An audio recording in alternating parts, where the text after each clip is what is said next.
queria agradecer muito, em nome aqui de todos do departamento, agradecer muito a sua vinda. Eu vou anunciar você, sem mais delongas, para a gente poder dar início, né, à palestra. O doutor Eric é docente da Clínica Médica e diretor associado da FCM Unicamp, e é muito atuante na questão da reforma curricular, que é o tema da aula hoje. Muito obrigada, doutor Eric. Bom, obrigado pelo convite. Então, vamos lá. A primeira conceito assim, que a gente gosta é uma apresentação que eu acho que, só para vocês terem uma ideia, eu vou tentar fazer no máximo em meia hora. Desculpa. A Silvia está aqui do lado, eu chamei ela para vir, porque a gente achou que fosse presencial, e aí, então, ela também está aqui para ajudar. Então, a primeira coisa que a gente gosta de destacar é que o conceito de currículo que a gente está trabalhando é um conceito mais amplo, né?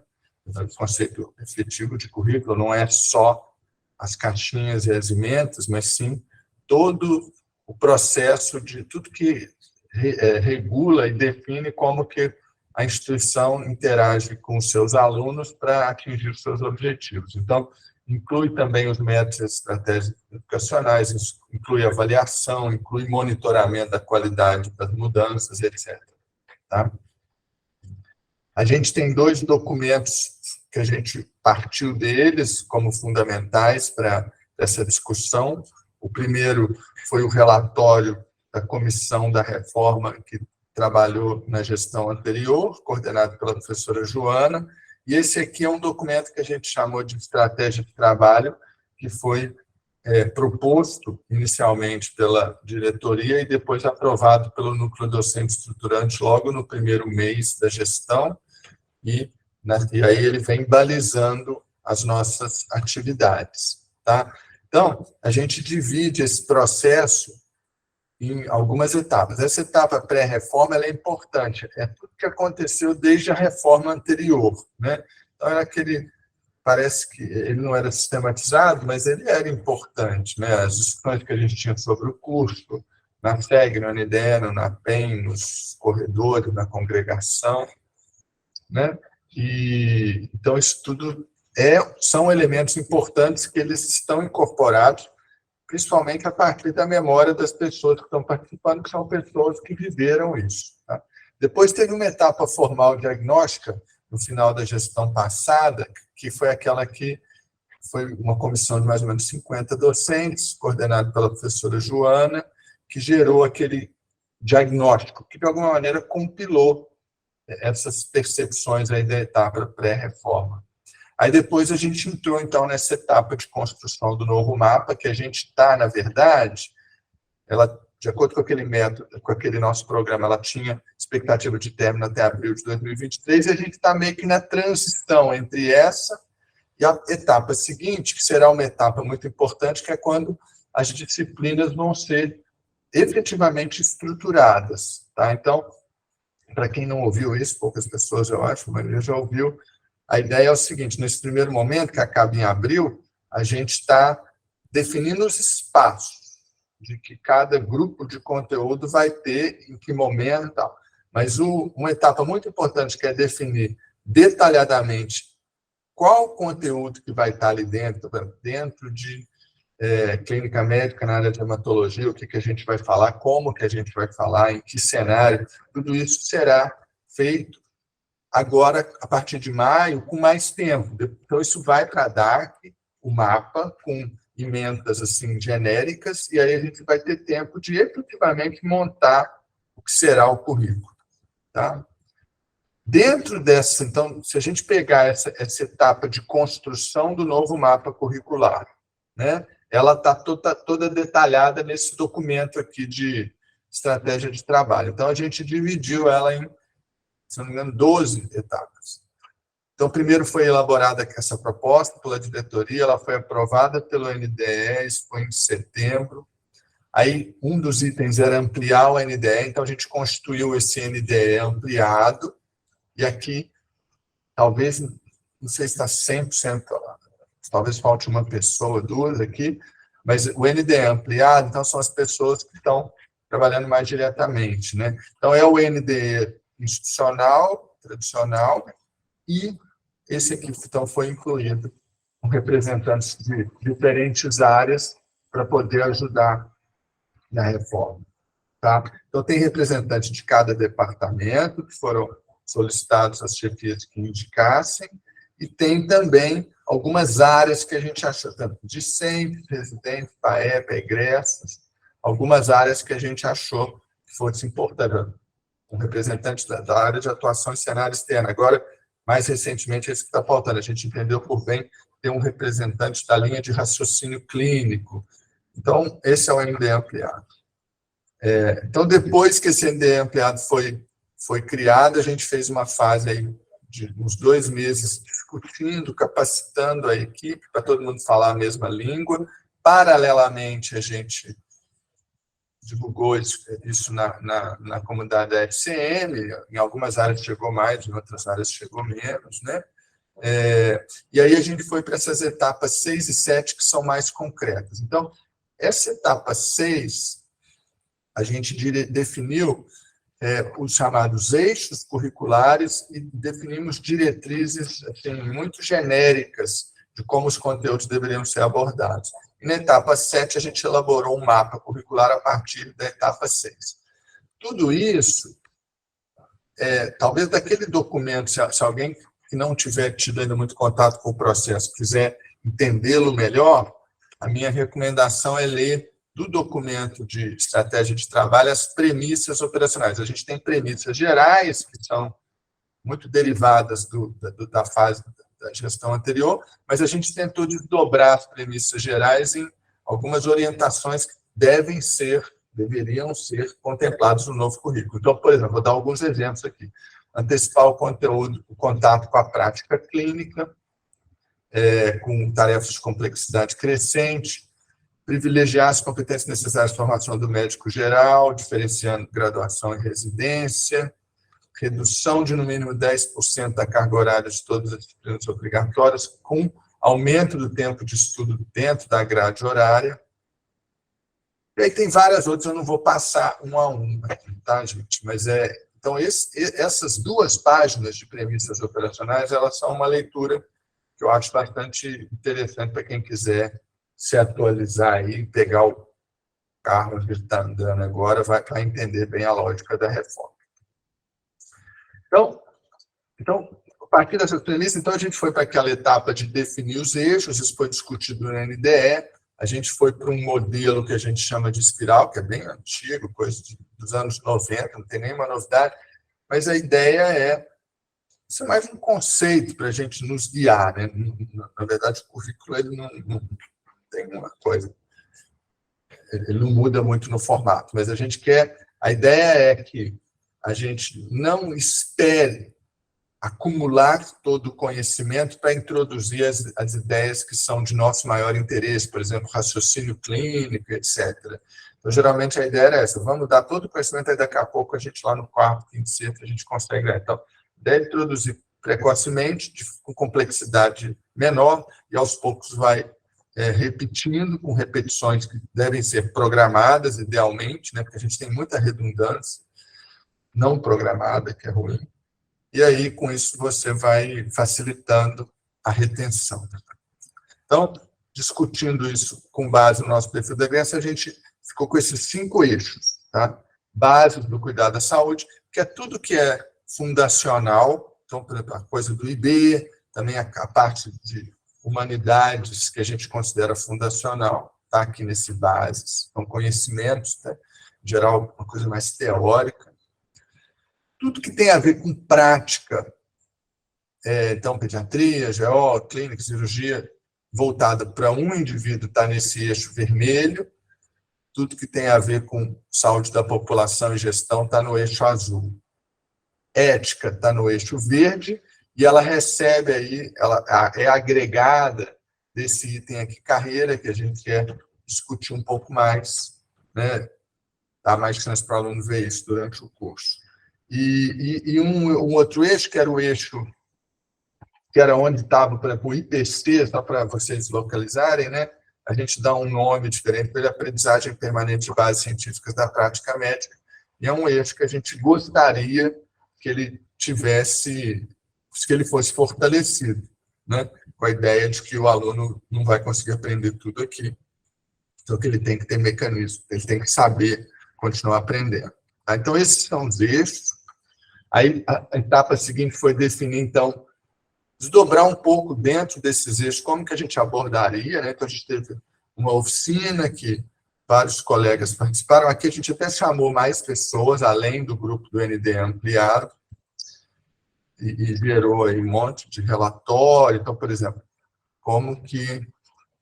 Aqui, bases do cuidado da saúde. Então, o grupo que estava trabalhando com bases do cuidado da saúde, ele sugere como que deve ter no primeiro, no segundo, no terceiro, no quarto, no quinto e no sexto ano. Aqui, saúde do adulto, do idoso, acho que era a parte mais de geriatria. Então, foi um pouco isso. E, a partir disso, então, em fevereiro, a gente propõe uma matriz curricular. Essa matriz curricular, então, ela tem como entrada, né, informação, tudo que eu já falei.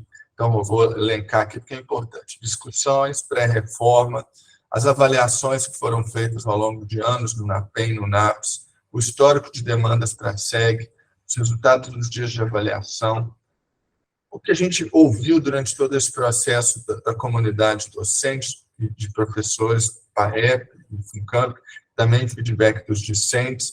A gente teve um seminário, vamos chamar assim, acabou que não chegou a ser um seminário, a gente queria que tivesse. A gente teve uma reunião com os alunos, em que eles também trouxeram informações importantes, acabou sendo importante, né?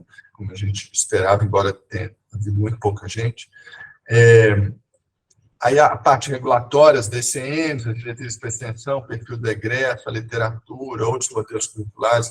O relatório SAEM, né, da certificação, ele veio numa boa hora, porque ele acabou reforçando algumas das percepções que a gente tinha, e dando mais segurança para ir atrás delas. Né? O GT da reforma, então, da gestão anterior, que eu já botei ali, da Joana. Enfim, e tudo isso. Né? E aí, com isso, a gente, que eu digo, umas 4 ou 5 pessoas que estavam mais cuidando desse processo, elaboram um mapa curricular, tentando colocar tudo isso no concreto, e levam, então, para o NDE ampliado, que é onde a gente está. Esse mapa já foi praticamente aprovado no NDE ampliado, já era para ter sido aprovado, mas a gente precisou de fazer algumas últimas mudanças, então, agora, na semana que vem, a gente vai submeter para votação online, mas a gente acredita que vai dar tudo certo, porque já tinha havido essa sinalização, e aí a próxima etapa então, é apresentar na SEG e na congregação, tanto da FCM quanto do IB, e aí partir para a etapa importante de implementação, de governança, de monitoramento e de revisão. Essa etapa de implementação, ela inclui aquilo que eu falei para vocês, que é de desenhar as disciplinas, e ela inclui uma coisa muito importante que eu acabei passando meio rápido ali, que é uma das premissas operacionais, mas que eu quero destacar aqui. A gente coloca que a gente entende como importante que as instâncias responsáveis pela implementação, execução e programação do currículo, elas precisam de ter, vamos dizer assim, governança efetiva sobre o currículo. Né? Isso não quer dizer, em absoluto, não discutir, né? Mas, assim, a gente entende que, às vezes, aqui, até por uma questão histórica de como as coisas sempre aconteceram, muitas vezes são implementadas mudanças, até mudanças boas no currículo, lá na ponta, e a coordenação do curso, a NDE, não fica sabendo. Isso dificulta, isso fragiliza no geral, sabe? Então, a gente entende que, sem nenhum prejuízo para a discussão, isso não vale idealmente para todas as gestões, que é importante que, por exemplo, o NDE e a SEG possam, de fato, falar, olha, isso aqui não pode ser feito, isso aqui pode ser feito, etc. Então, agora eu vou mostrar para vocês o mapa, tá? E depois a gente vai para a discussão, já está acabando, tá? Vou passar meio rápido, e aí eu deixo para a gente ir voltando na discussão, tá? Então, a essência talvez os 2 elementos mais essenciais aí dessa etapa até aqui, do que eu falei até aqui, é esse, que o que a gente vai mostrar aqui não é o currículo final, é apenas os espaços reservados para os grandes blocos de conhecimento, tá? E aí, como que cada bloco de conhecimento vai trabalhar esse espaço, cada um vai decidir a partir de agora. Aí o NDE vai ajudar a organizar, etc., mas interagir, pedir, etc., mas volta mais para os departamentos agora e para os núcleos de disciplinas mesmo, tá? E a segunda mensagem importante é essa, que a gente acha que para isso aí funcionar, precisa de ter vamos dizer assim, um fortalecimento. Isso vem acontecendo ao longo dos últimos vários anos, né? Um fortalecimento do papel tanto do NDE quanto da coordenação do curso, na gestão do currículo. O que vocês estão vendo agora acontecer com a avaliação coordenada pela professora Angélica, no fundo é isso, né? A gente existia, no meu entendimento, um acanhamento, não sei se a Silvia concorda, até um acanhamento mesmo da gestão, de falar assim, olha, vamos falar sobre isso aqui, e a gente está vendo que isso é bem recebido, então há essa expectativa mesmo que a gestão do curso, né, não da faculdade, interfira positivamente na discussão. Então, aí está dividido por corzinha, tá? Então, no primeiro ano, aqui, vamos apontar o que a gente tem de relevante de mudança. Então, os amarelinhos, eles são as bases, aquele eixo de base. Ele diminuiu, tá? Ele diminuiu um pouco de tamanho. E ele diminuiu para abrir espaço para duas áreas verdes, em que os alunos também vão poder fazer uma eletiva, né, se eles quiserem. E também para essa disciplina aqui de prática de habilidades médicas, que é aquela coisa de antecipar o currículo, antecipar o contato com a clínica, né? Então, essa disciplina, ela envolverá isso que a gente ainda vai decidir, né? Nesse caso, tem que ser mais urgente. Mas se ela estivesse no segundo ano, não precisava de ser tão urgente.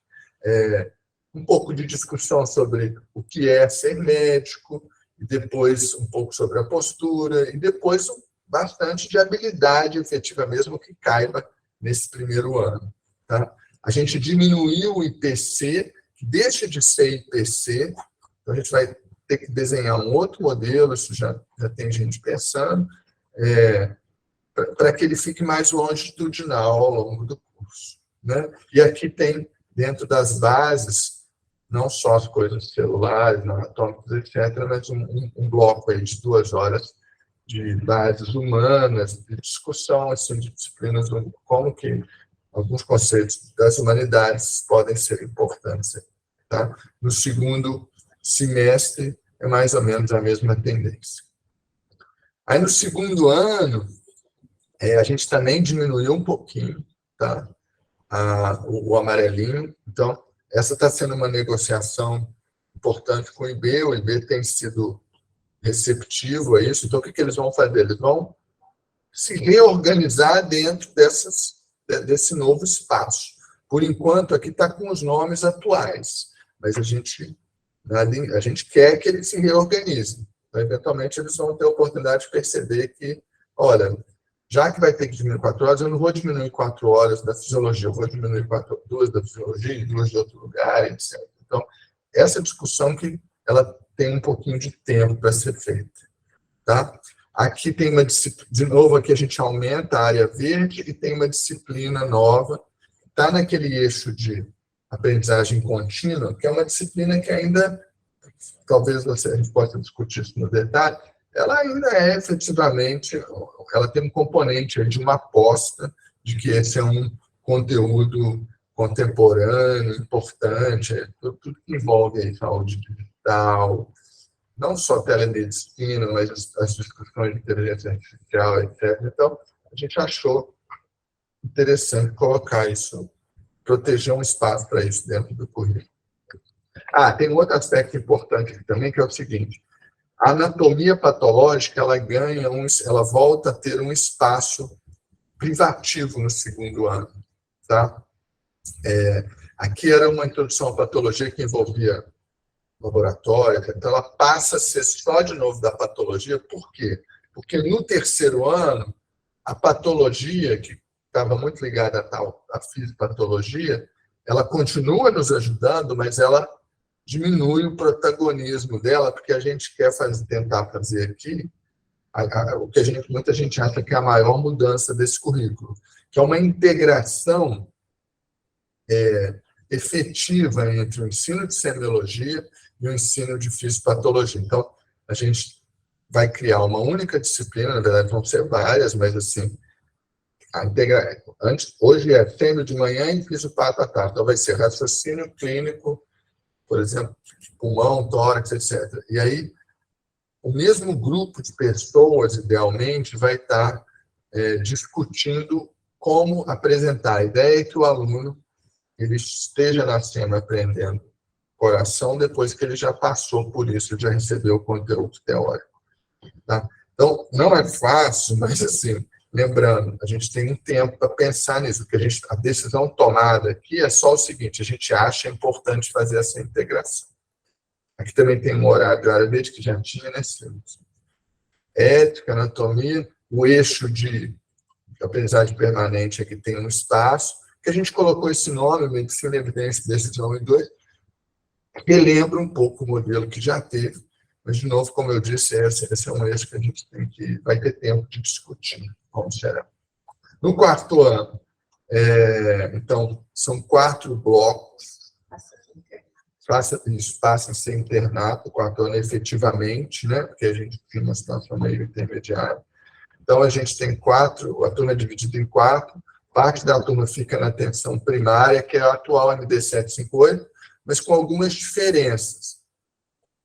Primeiro, que vai ser de manhã e de tarde. Segundo, que o pessoal da coletiva sai, porque eles vão ter um espaço. Na verdade, o estágio de medicina e família da comunidade vai passar para o 6º ano. Então, aqui, a gente vai ter um desafio de estruturar essa semana com a clínica, a pediatria, a GO, a ética e talvez, né? Não sei se saúde mental, não sei, vai depender. Neurologia, aí nesse outro tem neurologia e genética. Aqui tem uma parte era grande, a cirurgia diminuiu, né? Diminuiu bastante, a habilidade de simulação em cirurgia, anestésia, oftalmotorrino, uma disciplina que vai aparecer várias vezes, que a gente chama de conteúdos integrados, que é uma oportunidade da gente colocar junto o pessoal da patologia clínica, radiologia e as áreas de assistência à saúde clínica, né, pediatria, etc., para discutir temas que integram isso.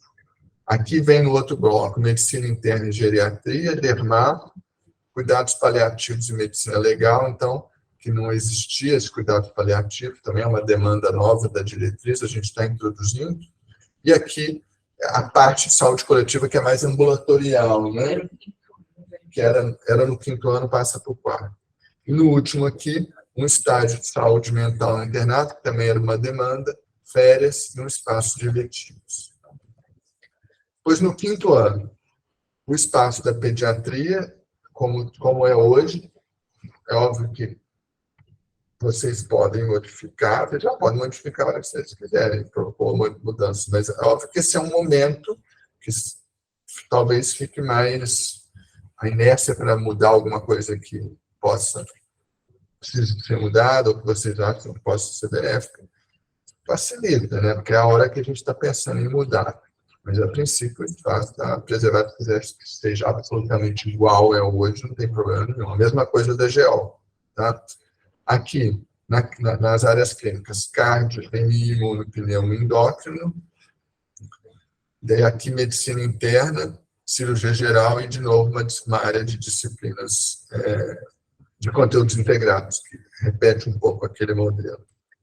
E no 6º ano, tem uma mudança aqui que vocês, não sei quando que vocês já estão cientes, mas foi uma mudança que a gente precisou até de chamar os representantes da pediatria, da departamento genérico, lá na diretoria na semana passada, e a gente agradece de antemão aí a colaboração, a compreensão, né?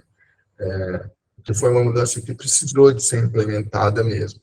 O que aconteceu foi que, na hora que você põe, a gente tinha uma intenção de diminuir o nosso currículo. Ele não vai diminuir muito em termos de horas, tá?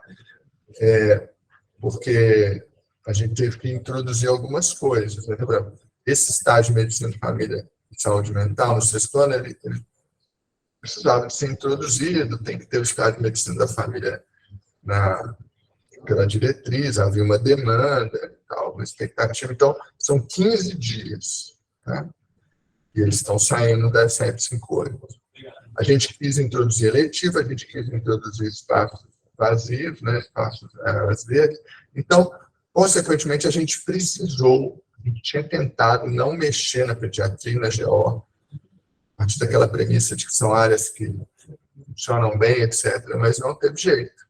Então, a gente teve que pedir aí, aqui tinha 20 dias e 20 dias, agora tem 10 e 10. Esses números aqui variam conforme o número de feriados. Então, diminuiu pela metade o número de dias que tanto a pediatria quanto a tocoginecologia tinham no 6º ano. Como que vocês vão resolver isso não está definido aqui. Sequer se o conteúdo que está no 6º ano é o conteúdo que tem que ser reduzido. Tá? Então, e também tem as eletivas que podem ser colocadas daqui a uma semana.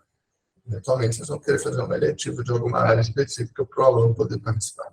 Depois, cirurgia e cirurgia geral, hemato, onco, nefro, anestese e férias, e aqui uma linha só de urgências e emergências, para onde foi alocado os dias sem mudança, que não teve nenhuma mudança de emergência pediátrica.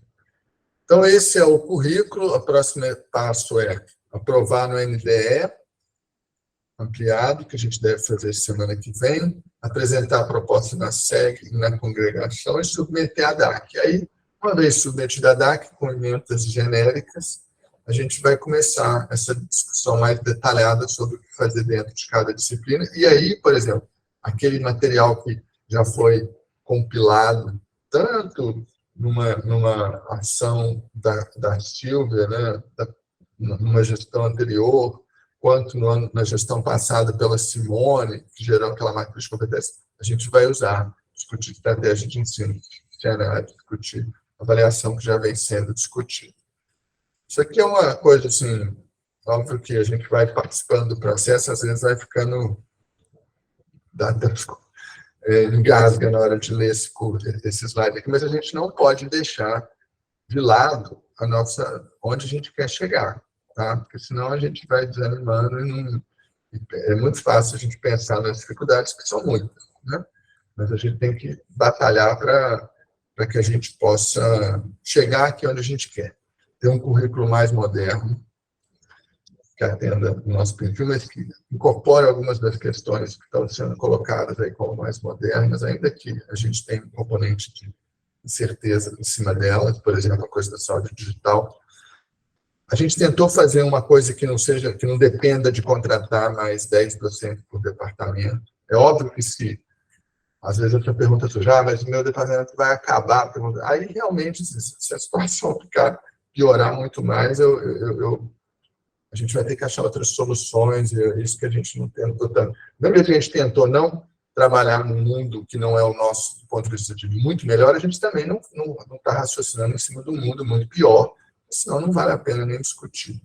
A gente quer que o currículo incorpore e transmita de cara esse diferencial do médico que a gente forma, e aí eu destaco a questão da humanização e a questão do entendimento da ciência como pilar e também da aprendizagem contínua. Esse currículo, se ele sair como uma coisa interessante, bem formatada, a gente acha que fortalece o nosso papel aí da FCM como protagonista nessas discussões, principalmente agora, que está aumentando o discurso médico, tem essa história toda de especialização, tem um monte de ameaça aí, né, nova em cima da formação médica. E também a gente quer que, apesar de todas as dificuldades dos anos que pegam todos nós, que ele seja um motivador. Olha, é legal, eu já ouvi de pessoas, essa ideia do terceiro ano aqui, legal, isso me faz querer ajudar, entendeu? Então, eu quero fazer uma coisa que eu não fazia antes. Então, a gente também precisa disso, porque a gente precisa da força de trabalho, do entusiasmo de todos. Então, é isso. Gostaria de agradecer, você não precisava ter feito tão rápido, a gente que tem que agradecer de você ter vindo aqui, colocar essas coisas para a gente.